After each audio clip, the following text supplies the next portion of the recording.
పశువులను లేక జీవరాశులు బతికించడానికి కోసం 60 ఏళ్ళ మనుషులు చస్తున్నారా అంటే అడిగే నాదుడు మీకు లేకుండా పోతున్నాడని చెప్తున్నాడు. ఈ పోరాటం తెలంగాణ పోరాటమే కానీ ఇది మనిషి యొక్క పోరాటం అని మనం చేస్తున్నారు. మనుషులు ఏదో రాష్ట్రం లేక రాజకీయాల కోసం పోరాటం చేస్తున్నారు. కనీస అవసరమైనటువంటి తాగు నీరు కోసం పోరాటం చేస్తున్నారు. ఈ తాగు నీరు కోసం జరిగే పోరాటాల లోపల మీరు భాగస్వామ్యం అవుతున్నది నేను అర్థం చెప్తున్నాను. మొదట ఇది సామాన్య మనిషి యొక్క ఆవేదన. మీరు ఒక్కసారి ఆ ప్రాంతం పోయి చూడండి. నేనంటే నేను ఎత్తుందో చేశాను. నేను ఎత్తుందో కనీసం ఒక 5-6 సార్లు పోయాను.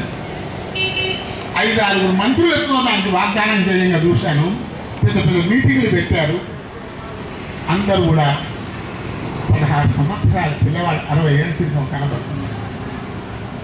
ఆడవాళ్ళు స్కాలర్షిప్లు ఇస్తామన్నారు, లేకపోతే పెన్షన్ ఇస్తామన్నారు.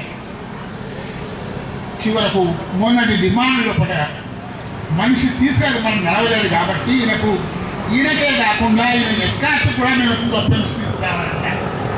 ఎన్నో రకాల అర్థాలు ఇస్తారు. ఫోటోస్ చాలామంది చూసి సంతోషపడుతున్నారు. ఇప్పుడు విద్యార్థులు దాన్ని తీసుకుంటున్నందుకు, యువకులు తీసుకొస్తున్నందుకు నాకు సంతోషం.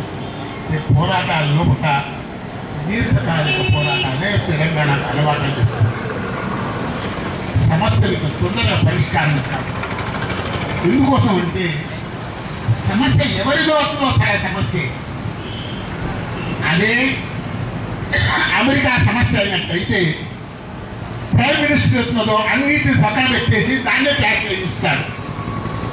కాబట్టి మీరే చూస్తున్నారు సమస్య ఎవరిది అనేది సమస్య అయినాడు. అమెరికా సమస్య అయినట్టయితే పార్లమెంటు కావాల్సిన ఒక స్పెషల్ సెషన్ అయినా వచ్చేసి ప్రధానమంత్రి గారు అన్నిటిని పక్కన పెట్టి ఆ సమస్యకు ఎంత ప్రాధాన్యత ఇస్తారో మీరు చూసుకున్నారు. ఆటోమేటిక్ ఎనర్జీ దాని లోపల చూసినారు ఏం చేశారు. అదేవిధంగా ఎఫ్డిఐ విషయంలో ఏం చేస్తున్నాడో మీరు చూస్తున్నారు. అంటే అంతర్జాతీయమైనటువంటి యొక్క ప్రయోజనాలు కాపాడంటే ప్రైమ్ మినిస్టర్ ఏ స్థాయికైనా పోతాడని చూస్తున్నారు. మరి రాష్ట్రం యొక్క చూసినట్టయితే ఈ రాష్ట్రం లోపల ప్రజల అవసరం కన్నా వరల్డ్ బ్యాంక్ యొక్క అవసరం తీరిస్తే మాకు అప్పు వస్తుందని ఆశ అందరికీ చెప్పలేదు. అంటే ఎవరు అప్పిస్తారు? అప్పిచ్చేవాడుతుందో వాళ్ళ దగ్గరికి మనం సంతోషపెట్టాలి. కాబట్టి మనం ఫ్లోరసిస్ కోసం అవుతున్నదో ఇన్నేళ్ళని పోరాటం చేస్తుంటే కనీసం అవుతుందో ఒక 100-150 కోట్ల రూపాయలు కట్టాల్సిన రాష్ట్రానికి పెడుతుంది కాదు. ఒక కాన్ఫరెన్స్ కోసం అవుతుందో 150 కోట్లు ఖర్చు పెట్టారు. శాంతి భద్రతకి ఎంత ఖర్చు పెడుతున్నారో మీరే చూస్తున్నారు. కాబట్టి ఈ గవర్నమెంట్ లోపల ఎవరు మార్కెట్ ఉపయోగపడితే వారి సమస్య పరిష్కారం చేసి అలవాటు పడండి. మీరు మార్కెట్కి ఉపయోగపడతారా లేదా? వెనకట ఎట్లా ఉన్నారంటే సమాజానికి ఉపయోగపడతారా లేదా ఆలోచించేది. వాడు సమాజ పరివర్తనకు ఉపయోగపడతాడా అని ఆలోచించేది. కానీ ఈనాడు అది కాదు. వీడు మార్కెట్కి ఉపయోగపడుతుందా లేదా? కాబట్టి సమస్యలతో కొత్త దశ ఇచ్చడానికి కోసమై మీరు కూడా పోరాటంలో వచ్చినందుకు మీకు అభినందనలు.